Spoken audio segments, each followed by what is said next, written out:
the 12th edition? Is it the 12th edition of Transconversation?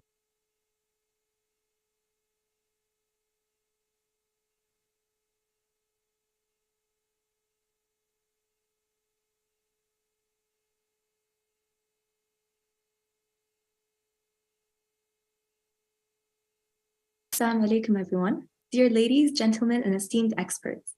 My name is Ali Al-Awali, and it is my absolute pleasure to welcome you all on behalf of Dr. Mohammed Al-Ali, the CEO of Trends Research and Advisory, to the 12th edition of Trends Conversations. This series is organized in honor of the month of reading.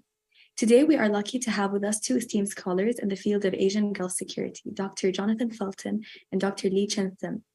They will discuss their recent publication, Asian Perceptions of Gulf Security, which is a comprehensive deep dive into the oft-overlooked aspect of Asian Gulf relations, and that is how Asian countries consider issues of Gulf security and insecurity in the context of their own interests.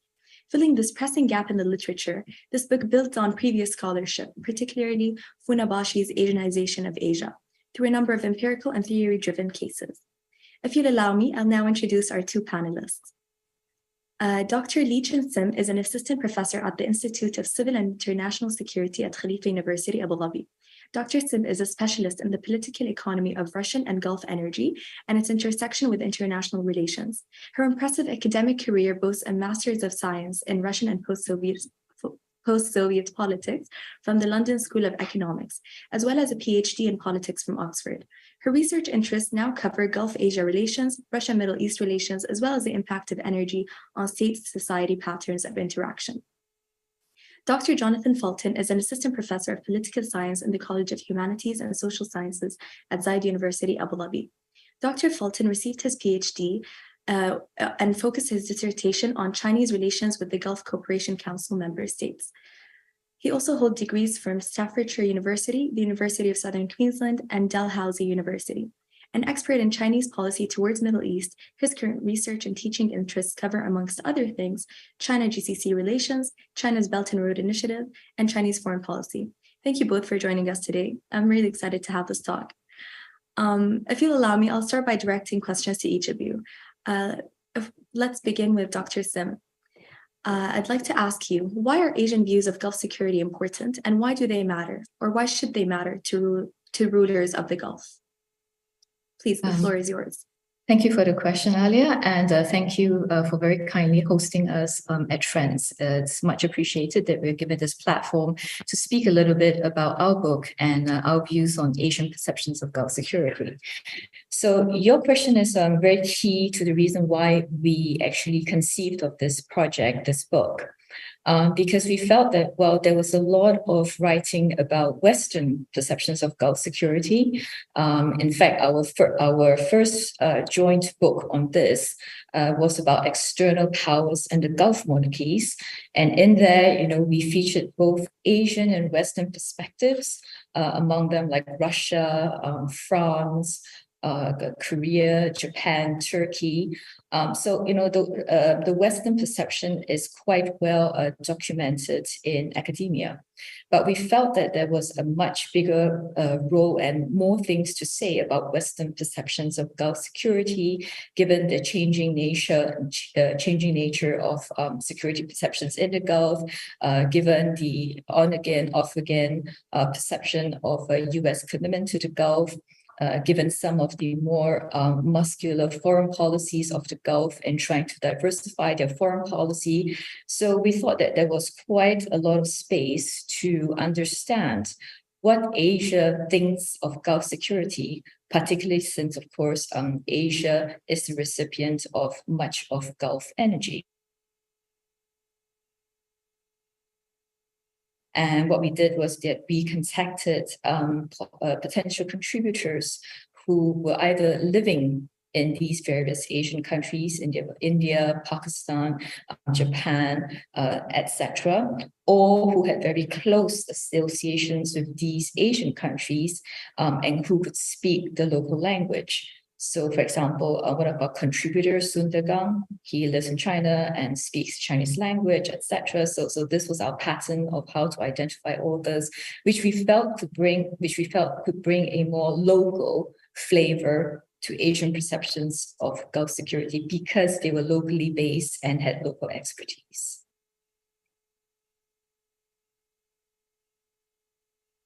Thank you very much for providing that overview and contextualizing really the motivation behind this book. And I definitely do agree. I think it is warranted, and it's always nice to diversify the canon and include different voices, especially when they're of equal merits, especially when there's, like you said, they're locals. They know the region, the ins and outs of the region. They know the dialects. So it's really interesting to hear their voices. Thank you for raising them. And now, if you allow me to turn to Dr. Fulton, I'll ask you a question about the book as well. At the heart of the book is the assumption that the Gulf is increasingly perceived as a region of strategic relevance by Asian states. And yet these states' engagement with the Gulf are conditioned by their respective relationships with the US. Dr. Fulton, you do a wonderful job of laying the groundwork for this evolution, and particularly the evolution of US preponderance. But would you elaborate on this shifting paradigm in the international relations arena for our audience tuning in today? Sure. So likely, Jen, I want to start by thanking you, Alia, and the team at Trends for hosting us. It's great to reach out to some local institutions. And thanks for the kind words about the book. So yeah, I think that's one of the very interesting considerations when we're looking at what these countries are doing in the Gulf, is that it's premised on this US-led security architecture. You know, America's played this active balancing role since the early 90s, since, you know, post-Desert Storm. And this created an opportunity for each of these countries to intensify their economic relations with Gulf countries, particularly in the realm of energy. Like Li Chen mentioned, you see a lot of these Asian countries like Japan, Korea, China, that depend, you know, their economic development depends on Gulf energy supplies. And they've had this very unusual opportunity in international relations when they've been able to have access to that without really having to play a role in securing it. Typically, that's not how things work. But under this US, you know, led order that we've had since the end of the Cold War, for that brief period of US hegemony, it created a low-cost entry into the region for a lot of countries that have very deep interests. What's interesting is when you look at the countries in the book, most of them are US allies or partners. And that means that it doesn't really raise any kind of security concerns. The US doesn't care if they think Japan is free riding or if they think South Korea is not doing enough. You can see a lot of American politicians who would you know, express a preference that those countries might do more. But obviously, they're pretty satisfied with things continuing as they have been. What's been very interesting, of course, is the rise of China to this peer competitor status or near peer competitor status with the US. I've been watching China-Gulf relations for quite a while now, and you can see the response in the US has been steadily changing. You could see back in 2014, President Obama gave an interview to the New York Times when he complained about Chinese free riding, saying, you know, they're not doing enough to contribute to Gulf security, despite the massive energy that they get, the massive economic relations they have. You can see the preference in Washington at the time was they would like China to do more, but do more under this US-led architecture to kind of bandwagon with US preferences. And it's interesting because about a year before that interview was given, China had announced this Belt and Road Initiative. And this was something nobody in Washington or most Western capitals paid attention to for a good 3 or 4 years. You know, I've done a lot of work on the Belt and Road. When it was announced in 2013, I thought, my goodness, this is going to be a game changer. And I scoured the New York Times, the Washington Post, the Guardian, all of these Western papers to see what their coverage was. Well, there wasn't much of anything until about 2016 or so. So what was interesting to me in this regard was that China was saying, you can't really call us free riders. What we're doing is we're contributing public goods through these big infrastructure projects, through pipelines, through whatever. We're not playing a traditional security role in the Gulf, but we are providing public goods which contribute to regional economic prosperity and therefore security. And that's when you saw the US start to react and say, our biggest competitor is playing a bigger role in a way that kind of undermines our hegemonic position. So it's become a much more competitive region. And I think you can see in how a lot of these countries are engaging. Again, most of the countries in the book work very closely with the US in security affairs. I think their preference would be for the US architecture in the Gulf to remain because it secures their interests, it secures their economic prosperity in the region, it secures their very large expatriate populations.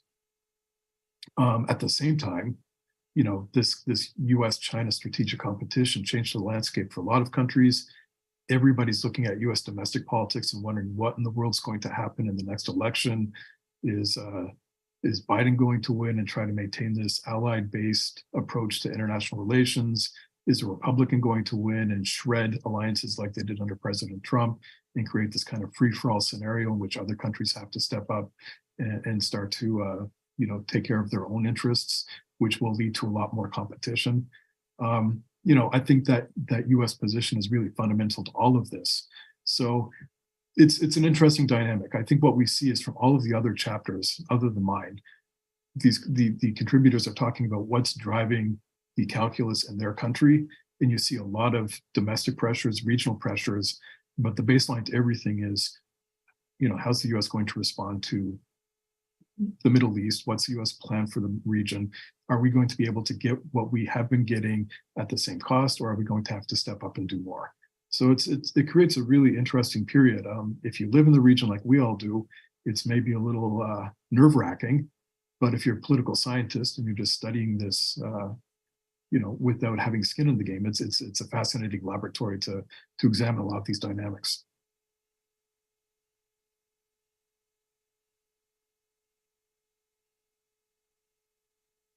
Thank you for that. I think you really, you have an act of summarizing or synthesizing a lot of different theories and a lot of empirical data in quite a succinct way. So thank you for sharing that.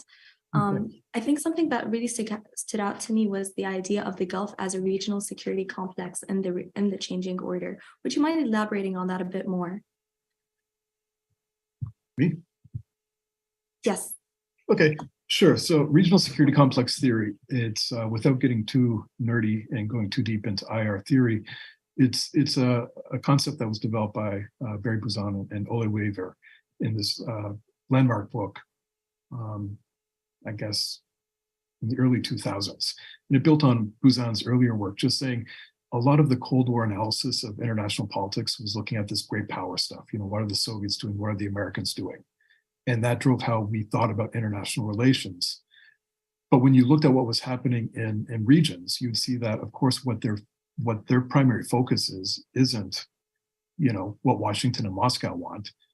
It's what are our neighbors doing? And in some regions, like where I'm from Canada, and when we look at our region, we think of it as one of relative stability. We don't worry about the US, in our foreign policy. It's not what do we do in the case of America, attacking or invading us. We're not worried too much about Cuba or Mexico. We feel pretty safe within our own region.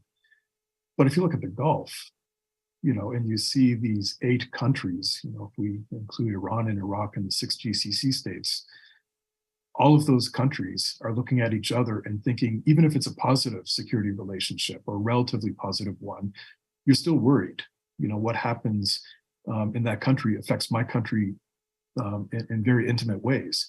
And if it's not positive, you look at Iran and you think that this has the potential to really undermine our interests or destabilize our region. So I think the calculus for most countries in this region isn't this great power competition narrative that folks in Washington are so interested in. It's really regional security issues, and I think why that matters for the purpose of this book is most local actors are thinking, how can we use these extra regional relationships to offer us security in this very competitive landscape? And you can see that playing out a lot. So when I moved to Abu Dhabi in 2006, when folks talked about India and they talked about Pakistan, India was seen as closer to Iran, Pakistan was seen as closer to the GCC, and that kind of explained the dynamics of those relations. The GCC countries didn't really trust India. They worked with Pakistan. I think that's shifted a lot, and the chapters in this book reinforce that. I think Gulf countries, the GCC countries, have looked at India as a very important energy partner, very important economic partner, a place where there's lots of interesting investment opportunities, and thought, how can we pry them away from Iran? We've got these dense economic relations. We've got dense people-to-people ties, cultural, historical ties. And that's reshaped. I think the countries here have thought if we can engage India in a way that makes it worth India's while to see the Gulf the way we see the Gulf, with Iran as more of a troublemaker and less of an opportunity, then this is going to secure our interests. So, that weird rectangle of GCC, Iran, Pakistan, India has reconfigured pretty dramatically. GCC countries aren't doing as much with Pakistan. They're doing a lot more with India. Meanwhile, Iran and Pakistan are seeing each other as more, interesting partners. So again, it's not about great power competition. It's more about what's happening in the region and how does that affect our interests and how can we use these relationships to secure our interests. Thank you for that. Now moving on to Dr. Sim, I'd like to discuss your chapter now. And in it, you particularly state that the Gulf security environment is not perceived as a deal breaker to Singapore because the region's opportunities and challenges are filtered through the lens of the city-state's vulnerability. Would you mind elaborating on that for our audience and offer an explanation as to why you think Singapore will not be a major player in the Gulf, unlike other countries in Northeast Asia? Sure, my pleasure. First, let me talk about the concept of vulnerability. I think that's something that's quite important to understand because it underpins Singapore's strategic culture and how it thinks about itself and its foreign policy. So, as most of you know, Singapore is a tiny city-state in the midst of many larger countries around it. And it's always felt itself as being vulnerable because of this geography. It's always felt itself as vulnerable because it doesn't have any defensive depth. It's so small that you cannot retreat if an enemy comes and attacks you. So it doesn't have strategic depth. It views itself as vulnerable because it doesn't have natural resources, unlike the Gulf, to tap on. So everything is dependent on its external trade, over which, of course, it has no control. It feels vulnerable because it has a multi-ethnic population that draws its influences that can be easily influenced from developments in, say, India, because we have a Indian population, that we have a Chinese population that can also be equally vulnerable to what's happening in China, etc. So it feels vulnerabilities on all these fronts. No. So in the beginning, when Singapore engaged, or let's say in the 2000s, when Singapore re-engaged with the Gulf, and I use the term re-engage because Singapore has always engaged with the Gulf. Singapore is a major refining center. It's always imported oil from the Gulf in massive quantities in the 70s, 80s, and 90s. But when it re-engaged with the Gulf in the 2000s, it was because of its vulnerability and more so its social makeup. Because we have about 15% of our population who are Muslims. And it was felt that the tide of extremism in the Gulf in the early 2000s could boomerang and impact on the stability of Singapore's multi-ethnic population. So Singapore itself in the 2000s, early 2000s, we were facing terror attacks. There were bombings, attempted bombing in Singapore, there were bombings in Bali, there were lone wolf attempts to destabilize Singapore. So Singapore felt that it was vulnerable to these trends that were happening in the Middle East, and hence there was a need to re-engage to find out what was driving these trends and how we could, fortify ourselves against these kinds of trends for the sake of social stability in Singapore. So that was the root of its re-engagement in the 2000s. But as the decades have passed, I think Singapore has realized, partly because of our diplomatic efforts and outreach in the Gulf, we've now established more embassies there. We've established training centers in the Gulf that have tried to train Gulf diplomats, because Gulf states are really interested in the Singapore model. How does such a small, vulnerable state become an influential player that punches above its weight? So our civil service, for example, is highly lauded. And so we train quite a lot of Gulf civil servants. So through all these kinds of engagements, through the fact that extremism has been tempered somewhat in the Middle East, Singapore doesn't feel vulnerable as much on the social front. Singapore has also realized that economically, even though there are some of these attacks that happen in the Straits of Hormuz and around the Arabian Gulf, Singapore is not that vulnerable to these attacks, partly because we have the American presence in the Gulf. The Americans run a maritime combined task force.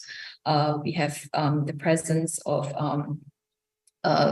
Japan and Korea, which have independently deployed some of their forces. And Singapore is very business oriented, and it feels that risk from mines, from piracy in the Gulf can be de-risked through marine insurance. And Singapore is a big maritime insurance hub anyway. So on some of these areas, on security front, on the maritime security front, economic security front, on the social security front, Singapore now feels it's less vulnerable. Why Singapore feels that it can't become a major player like China, it's partly because of its size, right? I mean, it's a small country. We have something like 2,000 Singaporeans working in the Gulf.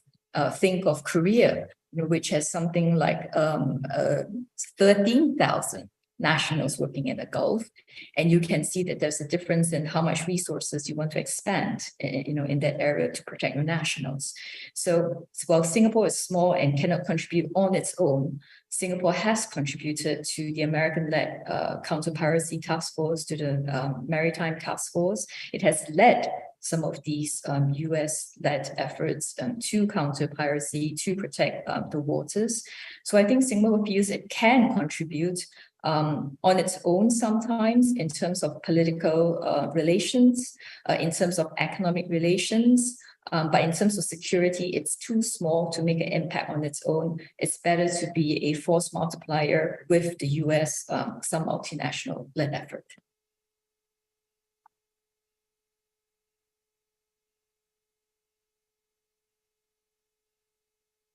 Thank you for that overview. And now I think it's an open question directed at both of you. How would you contrast Singapore's stance to the other case studies in the book? And what are the main drivers for the different perceptions of these countries towards the Gulf and towards Gulf security in particular? So, yes, you can go first. I'll take that since it's Singapore based. So let me talk about Singapore, Japan, and Korea, right? Since they're both based in the same sub-region. To compare and contrast them, I would say that in the case of Singapore, Japan, and Korea, what the three chapters show is, to underline what Jonathan has said, that regional security influences are actually quite important in determining how or the extent to which they engage the Gulf. So the Gulf is important to these three economies, as Jonathan mentioned, because of the economic prospects, right? The economic prosperity. These are three resource-poor countries that need the energy that the Gulf provides.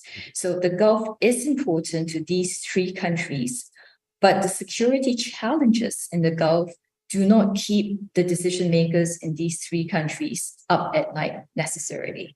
So the challenge is not that the Gulf is keeping them awake. Why? Because when they think about how to or whether to engage the Gulf, we found that in these three chapters they share a common theme, and that is the importance of regional perspectives, right? How each of these countries view the region when they decide how much to engage the Gulf. So in the case of Singapore, one of the reasons why they've engaged the Gulf is partly defense diplomacy. They want to show up to the American-led counterterrorism, counter-piracy task force to show that they are a good ally that's contributing its share. In the case of Japan, it launched an independent anti-piracy a deployment to the Gulf, not with the US in this case, but on its own, because it did not want to annoy Iran. So that's, a regional kind of, consideration. It had regional interest in Iran. And so part of its reason for doing that was to think, well, if we go to Americans, then Iran might get a little, annoyed. So let's do an independent deployment on our own. So in the case of Korea, they also had an independent deployment, and part of the reason was, there was a lot of domestic arguments between the different political parties in Korea, what it means to have an independent deployment, what it says for Korea's policy, what it says about Korea's, engagement with North Korea. They don't want, North Korea to take a non-independent deployment as being scared. So they wanted to put, to show North Korea that they are willing to engage the Gulf on their own, as in sending a message to North Korea. So you see these three states, when they think about engagement with the Gulf, yes, it's about engagement with the Gulf, but on the other hand, it's also about their own domestic concerns, whether it's domestic politics or whether it's domestic security or regional rivalries, that kind of thing. So I think this is one commonality that we found in these three chapters.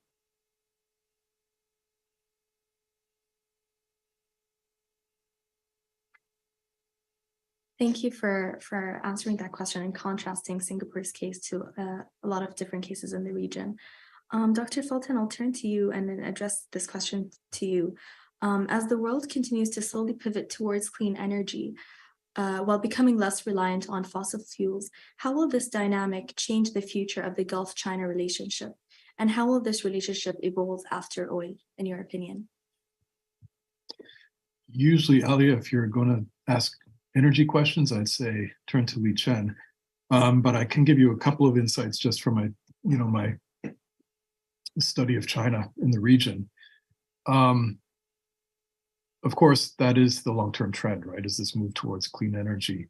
But stress the long term. I mean, hydrocarbons aren't going away, and even if we do move towards, more electric vehicles or things like this, there's still a lot of manufacturing that's going to require hydrocarbon, petroleum-based materials. So, and of course, in China's case, that's going to be very important for their economic growth for quite a while. I don't see that changing anytime too soon.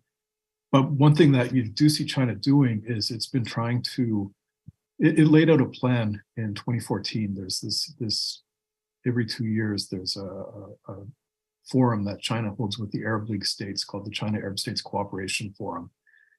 And when they hold this forum, they lay out the next 2 years of cooperation priorities. And in 2014, Xi Jinping gave a speech in which he introduced this concept called the 1+2+3 cooperation framework for engaging with Arab countries. And, in this, he was just saying each number represented a different basket of types of engagement that China prioritizes. One is traditional hydrocarbons. And of course, that's number one for a reason. That's the most important thing to China. 2 is looking at trade and investment and infrastructure construction, which of course we see through Belt and Road. And 3 comes to your question. 3 talks about nuclear, renewables, and tech. And that seems to be the growth, and what China's trying to do is to focus more on this stuff. You've seen a lot of projects in the past few years. China does a lot of, stuff on clean energy, on renewables, on solar panels. They jointly built the Sheikh Mohammed bin Rashid Al Maktoum solar plant in Dubai, which I believe is the biggest in the world. This was a joint project with the Saudis and a company from Shanghai. Since then, they've taken that collaboration and decided to focus on other clean energy projects around the Middle East.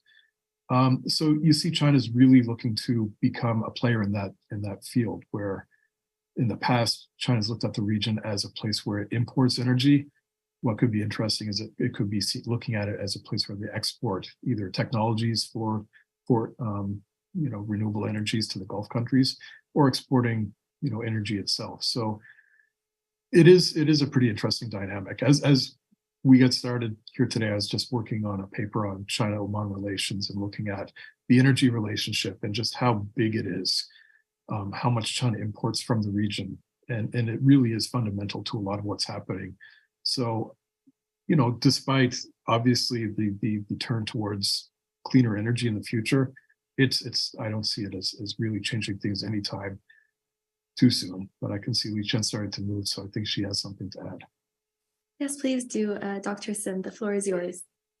I just wanted to build on that to talk about other Asian countries and how that will affect Asia-Gulf relations in the renewable sphere. So I completely agree that renewables will add a new dimension of relations to the so far hydrocarbon-based relations between Asia and the Gulf.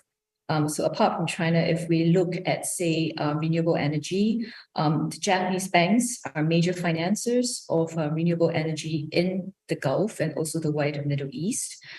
Chinese banks are also major players, but less so than the Japanese. So this is one additional area of cooperation when it comes to renewable energy. Don't forget that there's hydrogen. And when it comes to hydrogen, you need to ship it, right, in terms of ammonia or some other carrier. And so you need ships. And if you need ships, who do you call on to build some of these ships that can transport ammonia?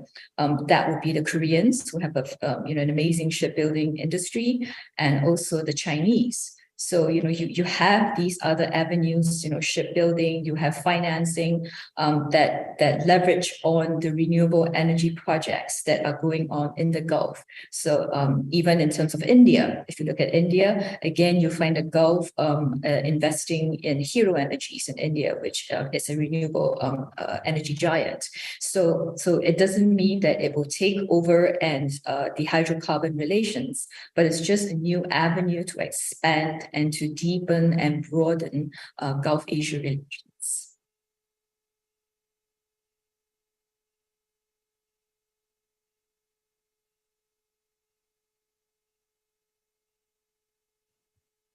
Thank you for adding to Dr. Fulton's answer and providing a different insight as well.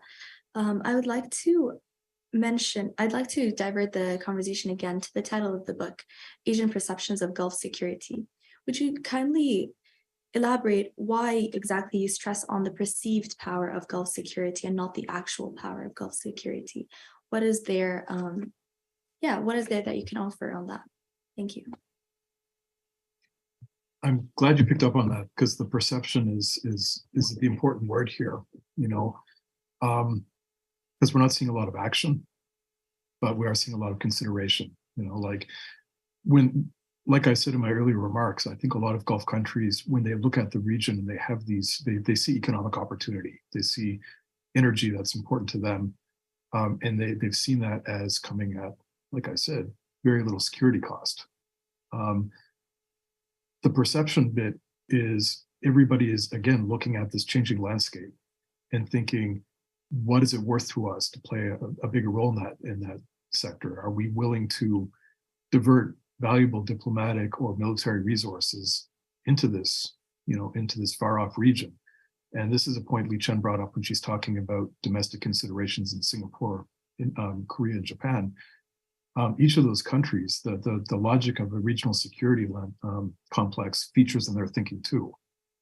For South Korea, they're still at war with North Korea, right? This war hasn't ended, and there have been, acts of hostility from North Korea in the past decade, in which South Korean soldiers have been killed. So the idea that the Gulf is important to Korea, but they have a very real security threat coming from their closest neighbor, that's a political minefield for South Korean politicians to navigate.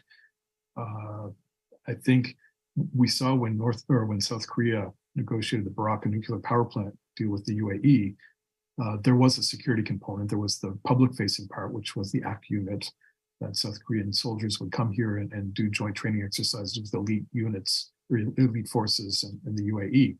And we've known about this from day one. What we didn't know was that there was a quieter part to this, in which South Korea made a commitment: will contribute to the defense of the UAE if an outside country attacks.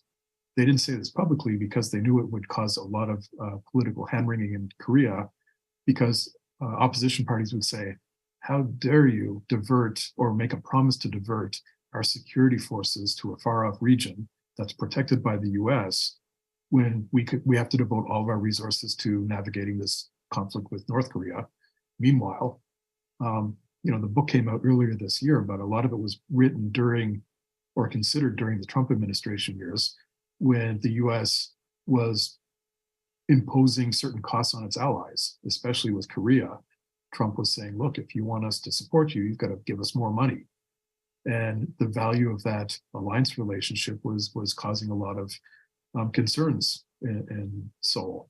So, all of these countries, when they think of engaging in the Gulf, they have to think not just, how important is the Gulf to us, but how can we do this and at the same time secure our more pressing, more immediate concerns? The same thing for Japan, when they've got to consider they've got threats coming from North Korea, they've got this competition with Japan. That takes up most of their bandwidth, right? Much like Gulf countries are not thinking so much about great power competition and thinking about each other, Asian countries are doing the same thing, thinking, look, our biggest concern is our own neighborhood. And the Gulf has been pretty much cost-free forever. Now that might not be the case. If US-China competition spirals downward and the US isn't willing to play the same kind of role in the Middle East, then Gulf capitals have to reconsider or recalibrate their regional approach. So that was why we stress that word perceptions. Like they haven't done much yet, but there's this awareness that probably is not going to be the case indefinitely. So I think you see that same dynamic playing out in every country, whether it's Pakistan, India, Singapore, Japan, or Korea, or China, is they would like to not have to get bogged down into a very competitive regional landscape. They've seen what it's done to other great powers in the past, although often by own goals. The US hasn't necessarily covered itself in glory in the region. I think everybody thinks they could do it differently, but history says, weighed lightly. So I think that's why we stress the word perception in this. Thank you, Dr. Fulton. Dr. Sim, would you like to add to that, anything to that answer from your perspective?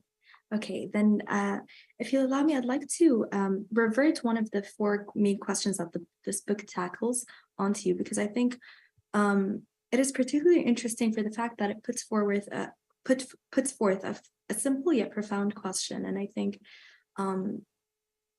we would be remiss to not address it in our conversation today.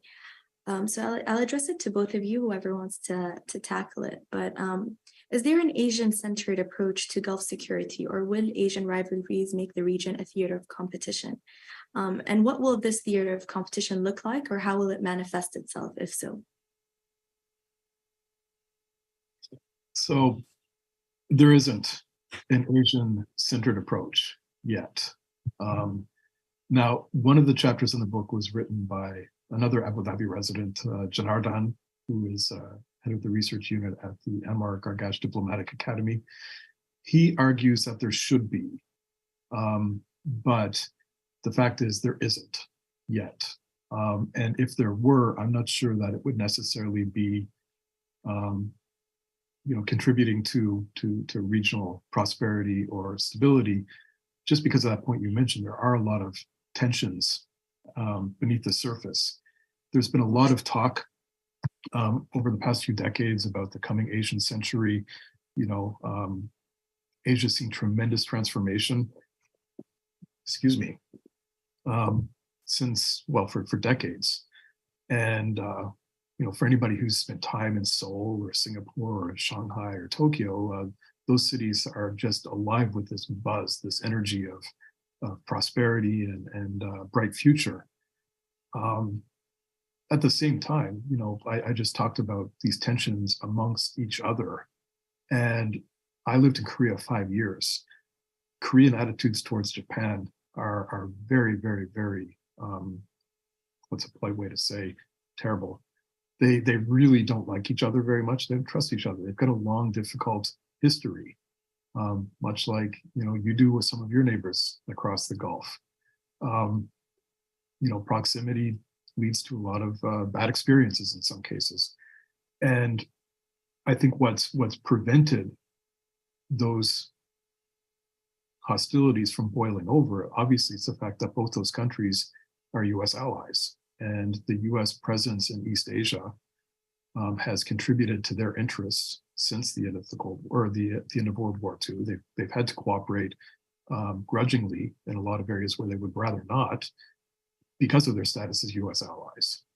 You see similar rivalries in India and Pakistan. You see a lot of, despite ASEAN being such a great model for regional integration, there's a lot of competition with ASEAN countries as well. And to say nothing of how every major Asian country looks at China, India and China being chief among those. So what we've seen, especially since the US has designated the Indo-Pacific as the priority theater, and it started to put some meat on that skeleton with things like the Quad or like AUKUS, to China, that's seen as a containment strategy. This is Asian great powers lining up against China with a very different view of how the Indo-Pacific should work.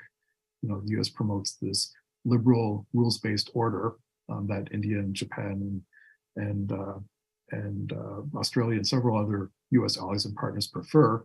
China has a very mercantilist approach, a very interest-based approach. And these two ideas are very incompatible. And that seems to create a tension across the Indian Ocean that could very easily contribute to a lot of, the specter of the Gulf being a region where that plays out, that competition plays out. So if there were an Asian-centered approach to Gulf security, I'm not sure what that would look like. I don't see who would lead it. And I don't think any Asian country offers anything close to the same type of security commitments that the US does. My students often talk about cooperating with China on this. China has a non-alliance strategy they've had since 1982. They don't work with any country in this sphere. So it's not like China is an alternative. And there's no real collective alternative that I see either. So at this point in history, there isn't one. Too bad Janardan couldn't be on the call, because I'm sure he would explain why I'm wrong. But that's the reason to read the book. Go read the last chapter in which he argues for it. But to my thinking, there isn't one, and there won't be for a very long time.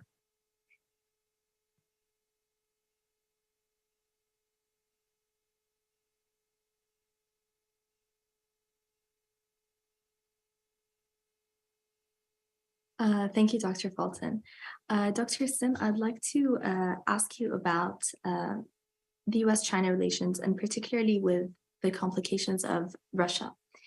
Today, the US-China relations are at an all-time low, particularly as China actively supports Russia economically and diplomatically with its war in Ukraine.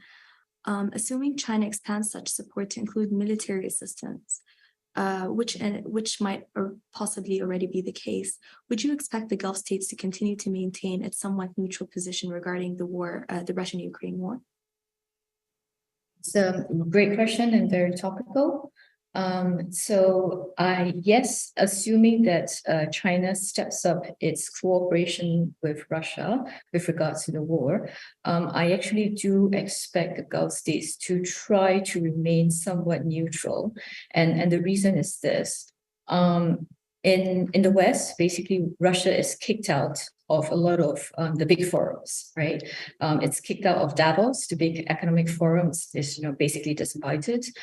It's kicked out of the Munich Security Forum, another big one. It again was disinvited. At the UN, when Sergei Lavrov speaks, he's normally heckled, or the West walk out on the speech. So there are not a lot of forums left where others can engage Russia, where the West can engage Russia. And it's not going to be China, because, the West does not see China as a neutral kind of partner that can facilitate talks. So then the only real platform you have for the West to engage with Russia is actually through the Gulf states, or maybe even in the Gulf states, where, it's kind of a, relatively neutral ground for both sides to speak, because after all, the Gulf work very closely. Despite a lot of the noise that you hear around, the Gulf states continue to work very closely with the US, right?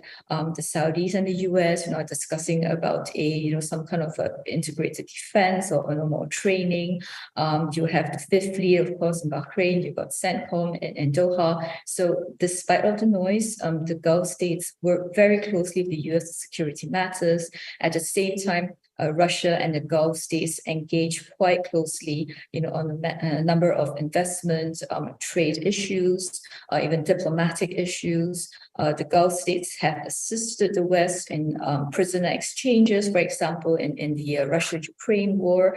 So I do see the Gulf as trying to be, as neutral as it can possibly get, because it's seen as a more, credible arbiter. Right, Turkey could be seen as an arbiter, but it's a NATO ally, right? It's a NATO country, so that kind of like puts it a little bit towards the Western camp, even though it has engaged quite smoothly with Russia.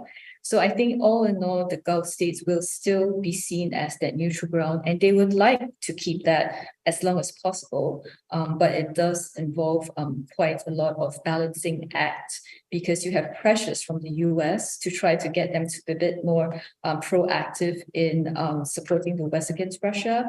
And of course, you have the Russians who would like the Gulf states, particularly the UAE, to be a conduit for some sort of normalcy for Russian business and for Russian citizens.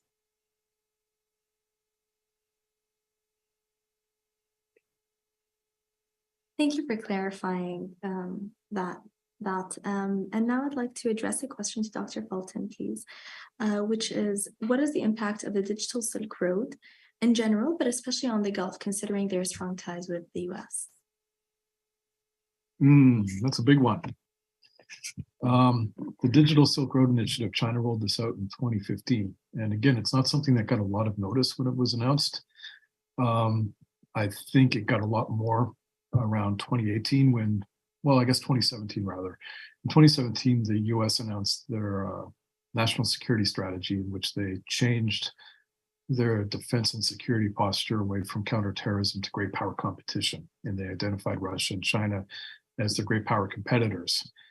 And suddenly, everybody in Washington started to pay attention to China in the Middle East, which previously it was seen as a very niche topic. So just to put in perspective, I started writing my dissertation on China, Middle East, I think in 2011. And I remember talking to somebody at Rubata Law about it, and they said, wow, that's a really bad topic. Like, there's no way you're going to write a whole dissertation on China GCC. It's just, oil and trade. That's it.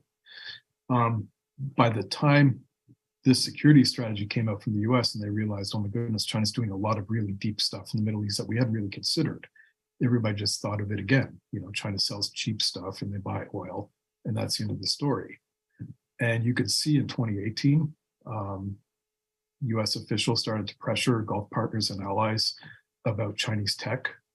This reached a really high point around 2019. Well, I shouldn't say a high point. It reached a higher point in 2019 when Trump officials traveled around the Middle East and started overtly saying you can't work with Huawei on digital, in your 5G networks, and you have to stop working with Chinese companies and critical infrastructure, and making the case very explicit.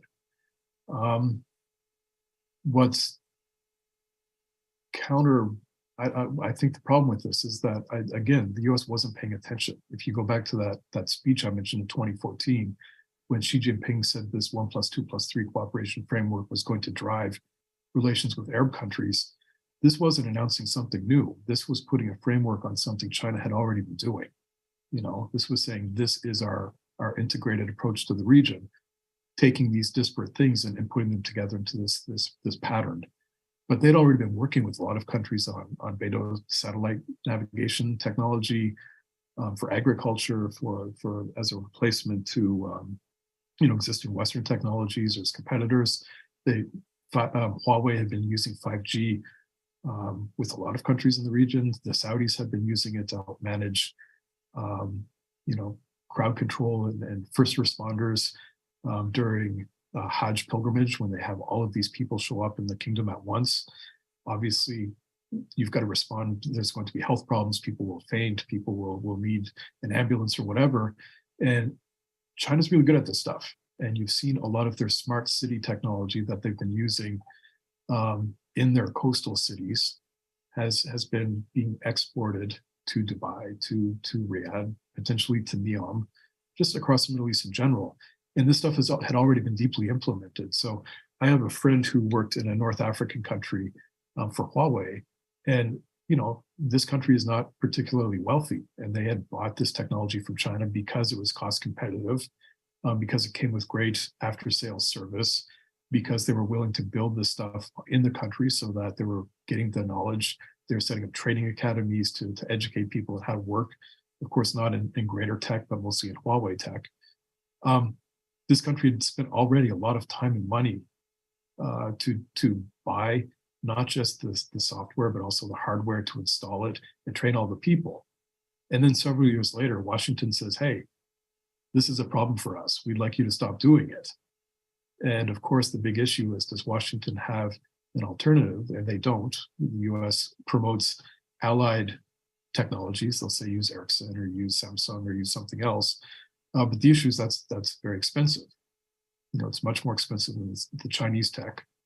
The other issue is, again, it's not compatible with the existing infrastructure that these countries have already invested in. So the horse was out of the barn by the time Washington noticed. And then they didn't really have a lot of positive inducements to say, we'd like you to implement this instead. At the same time, I think a lot of countries in the region haven't come to the same assessment that Washington has, that working with Chinese tech companies is a strategic threat to their interests. Washington definitely believes this to be the case. And I think a lot of other countries have made similar assessments. I mean, in Canada, we're not letting Huawei build any critical infrastructure because we're worried that Huawei can harm our interests long term. The UK has had committed to Huawei and then they backed out. Australia, a lot of countries, and I think it's worth thinking about for Gulf countries because not just to say march blindly with the US on this, but the fact is those countries all at one point had very close ties to Chinese tech companies and Chinese government. And through pretty negative experiences, through getting the sharp end of it, have all said, this is a problem for us. They've walked it back. I think the US messaging has been very clumsy and it hasn't been very effective. But if you ask the Australians, if you ask the Canadians, if you ask the Koreans, if you ask the Japanese, what's your experience been? In Canada, we'd say, hey, we were all for working closely with China. Even our current government was trying to sign a free trade agreement with China just a couple of years ago. And after a few years of sharp Chinese economic statecraft, they've been saying this is a problem. There's been a lot of intellectual property theft. There's been a lot of dodgy stuff. We've been getting a lot of cyber attacks on our companies. One of our great, tech companies was destroyed through Chinese cyber espionage. So it's worth considering. I realize a lot of countries in the Gulf see China as a great opportunity, and I don't dispute that. It is. Chinese companies are very competitive, but it's not cost neutral. The stuff that China does in the region on this stuff should be thought about very carefully. And that's not to say Gulf governments aren't thinking about it carefully, but I would recommend speaking with not just the US, which has a very clumsy approach and a very self-interested approach, but talk to other countries that have been through, have made positive assessments of cooperating with China on this, and then come to think of it differently. It's worth considering. Unfortunately, we're nearing the end of our time, so I'll ask one last question to both of you. But if you could answer it succinctly, I'd greatly appreciate that. What's the most surprising takeaway you came across while compiling this book? Dr. Sim, you can start, and then we'll return to Dr. Fulton. I think for me, the most surprising thing was how regional, how focused all these Asian Gulf states were on regional issues, right? That was the thing that was closest to their heart. Because when I went into this project, I had assumed that, given that the Gulf is like an economic lifeline for these resource-poor economies, whether you have, Pakistan, India, Japan, Korea, Singapore, I thought that because the economy, the economic growth meant so much to them that, that would be the focus. But actually their focus in engaging the Gulf, was to consider domestic or security considerations much closer to home. So that was the thing that surprised me. Jonathan? So my surprise, because I've lived in Abu Dhabi since 2006, and you both live here as well. We know that everybody in town thinks that this is the center of the universe. And I talk to a lot of diplomats or folks from different Asian embassies, and they're always talking to me about, Gulf security issues. And I just had this assumption that there was a very deep pool in those capital cities of expertise on Gulf security affairs. And the thing that surprised me is that's just not the case. Most of the countries we surveyed, I think India and Pakistan would be the exceptions, but in the other ones, there's just not a very deep pool of folks thinking very seriously about the region. They haven't had to, despite all of the, when we look at Western countries, and there's, obviously a fatigue there.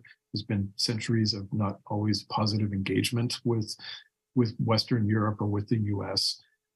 But because of that, you've got world-class facilities, universities, think tanks that are thinking very seriously about this region. And the people who lead those things have a lot of very deep networks where they know everybody in the region. There's a lot of language skills because those are immigrant communities. Often you'll have a lot of folks from the region who have relocated to there and know the region intimately. You don't find that in Japan, Korea, China, or Singapore, I imagine, where it still is quite a foreign region and they haven't had to think as seriously about it as they're probably going to have to in the near future. Thank you both very much for all your answers and your time and for joining us here today. I'd like to extend a warm thank you to our guests, like I said, for their worthwhile contributions. It has been a delight delving into this book, which comes at a long last to fill a gap in the literature. I'd also like to express my gratitude to our audience for tuning in and taking part in this conversation, along with the many others we have at Trends. We hope to host you again soon, and thank you kindly for joining. Take care, everyone.